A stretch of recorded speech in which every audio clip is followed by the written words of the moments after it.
নমস্কাৰ বন্ধু বান্ধৱীসকল, আপোনালোকক সকলোকে শাৰদীয় দুৰ্গা পূজাৰ শুভেচ্ছা জনাইছোঁ। গোটেই দিনটো এবাৰো নেদেখিলোঁ, ৰাতিও ফোন নকৰিলে। মাজত মাত্ৰ এটা দিন, তাৰ পাছত মোক এৰি হাজাৰ মাইল দূৰলৈ গুচি যাব অৰ্ণৱ। বুকুৰ ভিতৰখন বৰ খালী খালী লাগিছে আজি। তাতে অৰ্ণৱে ইমান কিয় আঁতৰি চলিছে মোৰ পৰা? কাইলৈও যদি মোক লগ নকৰে, নিজেই ফোন কৰিলোঁ। হোৱা নাই পোৱালি? কিয় নাহিলে আজি? It is a long story. কাইলৈ লগ কৰি ক'ম। Hey, I need some help in packing. Please help me tomorrow. মানে কাইলৈ মোৰ ইয়ালৈ আহি মোক হেল্প কৰি দিবা। নাযাওঁ দেই তালৈ, বাহিৰতে লগ কৰিম। খাই পেলাম নি মই এনেকে কৈছা যে? অকলে আহিব নালাগে নহয়, তোমাৰ লগৰ সেই দুটাকো লৈ আহিবা। উৎপলে লাঞ্চ কৰাব চবকে। সেই দুটা বুলি কৈছে যে নিশা আৰু অনুৰাগ বুলি ক'ব নোৱাৰে নেকি? বেছি খং নকৰিবা, নহ'লে কাইলৈ নিজে পস্তাবা। গৰম তেজ বৈ আহিল গাল দুখনলৈ। অৰ্ণৱৰ এনেকুৱা কথাবোৰ অৰ্থ বুজি পাওঁ আজিকালি। এবাৰ বেছি মুখ ফুলাই থাকোঁতে থপককৈ গালতে চুমা এটা খাই দিছিল নিশাৰ সন্মুখতে। কিমান লাজ পাইছিলোঁ বুজাব নোৱাৰোঁ। তেতিয়াৰে পৰা সাৱধান হ'লোঁ। অৰ্ণৱে যিকোনো কাম কৰি দিব পাৰে। শেষৰবাৰৰ বাবে জেএইচি অৰ্ণৱক লগ কৰিবলৈ ওলাইছোঁ। মনটো বেয়া লাগি আছে, একো কৰিব পৰা নাই। গা ধুই ওলাই আহি একে ঠাইতে বহি আছোঁ। নিশাই জোৰ কৰি কাপোৰ সলাবলৈ কৈ আছে, মোৰ কিন্তু মন যোৱা নাই। আস্থা, এনেকুৱা কিয় কৰিছ? অৰ্ণৱ দাৰ কথা ভাব, তাৰ জানো যাবলৈ মন যাব তই এনেকে থাকিলে?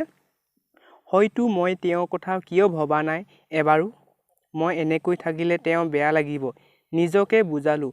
উঠি গৈ কাপোৰো সলালোঁ। ক'লা চুইজাৰযোৰৰ লগত অৰ্ণৱৰ প্ৰিয় ৰঙা ৰঙৰ জয়পুৰী দুপাট্টাখন মিলাই ল'লোঁ। চুলিখিনি তেওঁ ভাল পোৱাৰ দৰেই খুলি ৰাখিলোঁ। বেগটো খুলি অৰ্ণৱৰ বাবে থোৱা উপহাৰটো উলিয়াই আনিলোঁ। বিশেষ একো দিব নোৱাৰোঁ, মাথো আমাৰ মিঠা মিঠা সময়বোৰৰ এখন কলাজ। মই লিখি থোৱা আমাৰ ভাল লগা মুহূৰ্তবোৰৰ সাক্ষী মোৰ সৰু ডায়েৰীখন আৰু এই লিখা এটা চাবি ৰিং। তাতকৈ বেছি দিব পৰা ক্ষমতা মোৰ নাই। বস্তুকেইটা হাতত লৈ ওলাই আহিলোঁ। অনুৰাগে অটো এখন মাতি আনিলে। অৰ্ণৱে ফোন কৰি আছে, নিবলৈ আহিব খুজিছিল। মই সিহঁতৰ লগত যাম বুলি মানা কৰিলোঁ। ভবাৰ দৰেই গেটৰ সন্মুখত ৰৈ আছে অৰ্ণৱ। হোৱাইট টি-চাৰ্ট আৰু ব্লু জিন্স পিন্ধি আছে। চুলিখিনি তিতা। ওচৰ পাওঁতেই চিনাকি সুগন্ধিটো নাকত লাগিল। চকু মুদি উশাহত সামৰি ল'লোঁ। কিমান দিনলৈ বা হেৰুৱাই পেলাওঁ। ওপৰলৈ উঠি গ'লোঁ। উৎপল দা নাই, বজাৰলৈ গৈছে। অনুৰাগ সোমাই গৈয়ে গেম খেলাত লাগিল। মই আৰু নিশা সোফাখনতে বহি আছোঁ। অৰ্ণৱ বিচনাত বহিল। মোক চকুৰে তেওঁৰ ওচৰত বহিবলৈ মাতিলে। কিন্তু নেদেখাৰ ভাও জুৰিলোঁ। আহিলা তোমালোক? মই অলপ বজাৰ কৰি আহিলোঁ। চাহ খাবা? উৎপল দা সোমাই আহিল, লগত এসোপামান বস্তু। মই বনাইছোঁ। অকল অৰ্ণৱৰ কাৰণে বনাবা নে আমাকো দিবা? গোটেইবোৰে হাঁহিলে মোৰ ওপৰত। কিহে পাইছিলনো মই বনাম বুলি ক'বলৈ?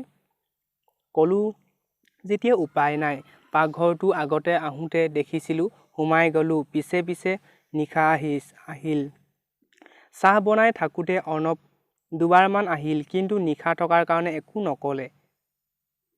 গোটেইকেইটা বহি একেলগে চাহ খালোঁ। অৰ্ণৱে বাৰে বাৰে কিবা ক'ব খুজিও ৰৈ যায়। বুজি পাইছোঁ, মোক কিবা ডাঙৰ কথা ক'বলৈ আছে। কিন্তু এটা কাম কৰোঁ নিশা, অনুৰাগ আৰু মই খানা বনোৱাত লাগোঁ। আস্থা, তুমি অৰ্ণৱৰ পেকিং কৰি দিয়া। এটা বস্তু বেগত ভৰোৱা নাই সি। মইতো আজি ঘৰলৈ যাম। ই অকলে থাকিলে আৰু একো নকৰে। তুমিয়েই কৰি থৈ যোৱা।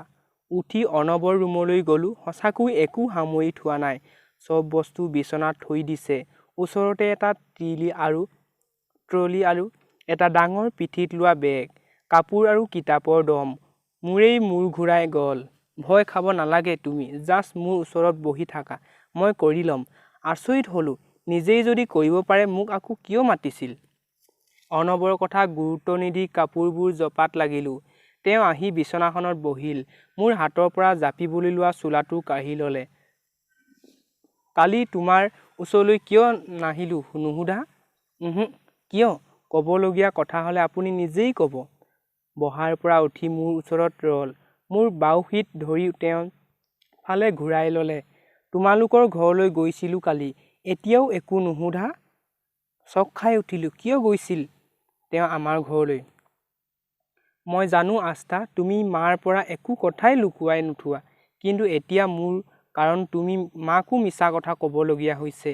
সেইদিনা আমি নিমাতীত থাকোঁতে যে মায়ে ফোন কৰিছিল, তুমি মাক মিছা কথা কৈছিলা নিশাৰ লগত আছোঁ বুলি। মোৰ অলপো ভাল লগা নাছিল। I never wanted to come in between you two, Astha. It became so sad after that phone call. I could feel you. সেইকাৰণে ভাবিছিলোঁ মা দেউতাই যদি গম পায় আৰু আমাক একচেপ্ট নকৰে, তুমি বহুত হাৰ্ড হ'বা। Answer, I don't want that, Astha. Trust me, I just want to be happy. বুকুখন ধক ধক কৰিছে। কি ক'লে মা দেউতাই? মোক চাগে কি বুলি ভাবিছে? তোমাৰ মা বহুত ভাল আস্থা, বহুত বুজে। মোক ইমান ধুনীয়াকৈ প্ৰত্যেকটো কথা ক'লে যে মই তোমাৰ লগতে তোমাৰ মা দেউতাকো ভাল পাই পেলাইছোঁ। They just want you to be happy, that's all.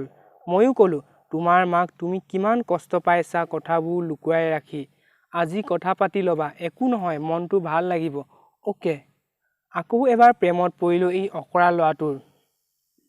মই নোকোৱাকৈ কেনেকৈ বুজি পায় সকলোবোৰ, কিয় ইমান ভাল পায় মোক? বেছি আৱেগিক মুহূৰ্তবোৰত শব্দবোৰ হেৰুৱাই পেলাওঁ। একো ক'ব নোৱাৰি সাৱটি ধৰিলোঁ অৰ্ণৱক। তেওঁ বুজি পালে, সামৰি ল'লে বুকুৰ মাজত। চৰি, মই একো দেখা নাই। আস্থা, তোৰ ফোন বাজি আছে আৰু আমি আইচক্ৰীম আনিবলৈ যাওঁ। তই পেকিং কৰি ল। অৰ্ণৱ দা, আপুনিও বলক আমাৰ লগত। হোৱাট? ন' ৱে। সদায় কিয় এনেকুৱা হয়? লাজতে মৰো মৰো লাগি গ'ল। গাল মুখবোৰ পুৰি গৈছে। অৰ্ণৱক ঠেলা মাৰি নিশাৰ লগত ওলাই যাওঁ বুলি আহিব খুজিলোঁ, কিন্তু ধৰি ৰাখিলে। এইবাৰ মৰমত নহয়, খঙত। ষ্টে উইথ মি, আস্থা। ৰৈ গ'লোঁ হাতৰ মুঠিটো। অৰ্ণৱে আৰু অলপ টানি ধৰিলে। দুখ পাই যোৱাকৈ। মোৰ লগত থাকিবলৈ ভয় লাগিছে। কাইলৈৰ পৰা নালাগে আৰু থাকিব। উইল ইউ মিছ মি, আস্থা? ছে it, I will miss you, Arnab. আমাৰ মাজত এতিয়া আৰু শব্দৰ প্ৰয়োজন নাই। চকুৰ খেলাত ওঠৰ ভাষা নিৰৰ্থক হৈ পৰে। অৰ্ণৱৰ দুচকুত নতুন আন্ধাৰ। ভয় লাগি যোৱাকৈ আকুল। মৰমৰ নৈ বব খুজিছে। ভেটা দি ৰাখিব পাৰিম জানো আজি? মোৰ ঘন চুলিৰ মাজত তেওঁ আঙুলিকেইটাই বাট হেৰুৱাই পেলাইছে। অৰ্ণৱ আৰু বেছি অস্থিৰ হৈ পৰিছে। বাৰে বাৰে মোৰ ওঠৰ তিলটো চুই চাইছে। এইবাৰ কাণৰ কাষত মুখ গুজি কৈ পেলালে, আস্থা, মে আই? সবল দুবাহুত মই কেতিয়াবাই মমৰ দৰে গলি গলি শেষ হৈ গৈছিলোঁ। এতিয়া আৰু একো ক'ব পৰা হৈ থকা নাই। দুচকু জাপ খাই আহিল আপোনা আপুনি। কাণৰ কাষত গুণগুণাই থকা অৰ্ণৱৰ উশাহ লাহে লাহে মোৰ গালেদি বৈ ওঠৰ তিলটোত ৰলহি। বুকুৰ ধক ধক দুগুণে বাঢ়ি আহিল। মাথো এটি মুহূৰ্তৰ প্ৰতীক্ষা। মোৰ কোমল ওঠত অৰ্ণৱৰ ওঠৰ প্ৰথম পৰশ। তেজৰ সোঁতত নতুন ঢৌ। উঠে উঠে বৈ আহিল ভালপোৱাৰ নৈ। উশাহৰ প্ৰয়োজন নাই। মোৰ আঙুলিকেইটাই কেতিয়া অৰ্ণৱৰ ঘন চুলিৰ মাজত ঠাই ল'লে মই নাজানো। সময় ৰৈ গৈছে অৰ্ণৱৰ এই মধুৰ মুহূৰ্তক বান্ধি ৰাখিবলৈ। মোৰ ডিঙিৰ পৰা আঁতৰি গ'ল অৰ্ণৱৰ প্ৰিয় ৰঙৰ দুপাট্টাখন। অৰ্ণৱৰ উজ্জুৰি ওঠৰ পৰা বৈ গৈছে ডিঙিলৈকে। আকৌ ঘূৰি আহিছে। গালে মুখে সানি দিছে মৰমৰ ৰঙা ৰং। মোক এৰি গ'লেই যেন মই হেৰাই যাম। বাৰে বাৰে সাৱটি লৈছে।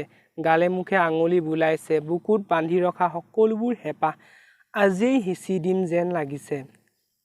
হয়তো সেইবাবেই বাধা দিব পৰা নাই অৰ্ণৱক, তেওঁৰ উমাল ওঠৰ পৰশক। আই উইল মিছ ইউ, আস্থা। আই উইল মিছ ইউ ছ' মাছ। অৰ্ণৱৰ মৰমৰ মাজত হেৰাই গৈছিলোঁ। পাহৰি গৈছিলোঁ আমি ক'ত আছোঁ, কি কৰি আছোঁ। হঠাৎ বাহিৰত নিশাৰ মাত শুনি ঘূৰি আহিলোঁ বাস্তৱলৈ। অৰ্ণৱেও গম পালে এৰি দিলে মোক। দুপাট্টাখন তুলি লৈ চুলিখিনি ঠিক কৰি ল'লোঁ। অৰ্ণৱ বাহিৰলৈ ওলাই গ'ল। মইহে এতিয়াও জ্বৰ উঠা নিচিনাকৈ কঁপি আছোঁ। অলপ আগতে যি হৈ গ'ল সেয়া মোৰ বাবে একেবাৰেই নতুন। মই ভুল কৰা নাইতো। আজি ইমান দিনে অৰ্ণৱ কেতিয়াও এনেকৈ মোৰ কাষ চপা নাছিল। কিন্তু আজি কি হ'ল? ৰুমতে থকা আইনাখনত নিজকে চালোঁ। আস্থা, আকৌ চিকেন তই বনাবি? মই চব কাটি মেলি ৰেডি কৰি দিম। নিজৰ বুকুৰ ধক ধক নিজেই শুনি আছোঁ। হ'লেও ওলাই আহিলোঁ অৰ্ণৱৰ ফালে চাব পৰা নাই। লগতে ভয়ো। ঐ ইমান কেলেই ৰঙা পৰি আছ? প্ৰেছাৰ উঠিছে নি তোৰ? অৰ্ণৱে বেকাকৈ হাঁহি এটা মাৰি চালে মোৰ ফালে। মই ঘোপ্পাকৈ চাই পঠিয়ালোঁ। মোৰ ফোনটোত মেছেজ কৰিছে। Don't think too much, it's not crime, we just kiss and I think it was the most beautiful thing ever happened to me. I love you পোৱালি, don't become morbid, else I will kiss you again.